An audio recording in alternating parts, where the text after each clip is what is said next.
सर्वांना नमस्कार. मी राहुल कर्डिले, जिल्हाधिकारी नांदेड. काल रात्रीपासून नांदेड जिल्ह्यामध्ये अतिवृष्टी मोठ्या प्रमाणावर झालेली आहे.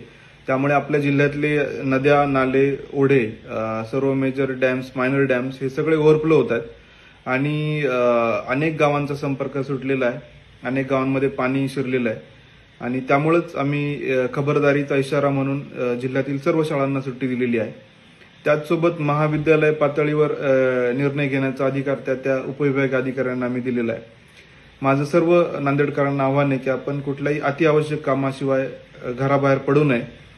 आपण सुरक्षित ठिकाणी राहावं आणि विशेषतः विष्णुपुरीच्या कॅचमेंटमध्ये जो पाऊस पडतोय त्यामुळे नांदेड शहरामध्ये पण आता पाणी येण्याची शक्यता आहे. त्यामुळे विशेषतः जे सखल भागातले नागरिक आहेत त्यांनी सुरक्षित ठिकाणी शिफ्ट व्हावं. आम्ही सकाळीच आर्मीला कॉन्टॅक्ट केलेला आहे. ते थोड्याच वेळात नांदेडसाठी निघतील. त्याचसोबत बचाव कार्यासाठी आपली एसडीआरएफची टीम आहे, सीआरपीएफची टीम आहे आणि महापालिकेने पण त्यांचं टीम ऍक्टिव्हेट केलेली आहे.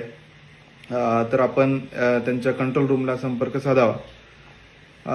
सद्यस्थितीमध्ये निजामसागरचा जो डिस्चार्ज आहे तो 2,20,000 वरून 1,67,000 केलाय, म्हणजे 53,000 कमी केलाय आणि पोचमपाडचा जो डिस्चार्ज आहे तो जवळजवळ 5,30,000 पर्यंत वाढवलेला आहे.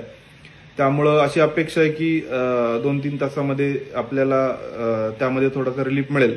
परंतु पुढचे 2-3 तास आपल्या नांदेडमध्ये पण अतिवृष्टी पाऊस पडण्याची शक्यता आहे. त्यामुळं आपण आपली खबरदारी नक्की घ्यावी आणि कुठली अडीअडचणीच्या काळात फ्लड कंट्रोल रूम आहे तिथं आपण संपर्क साधावा. धन्यवाद.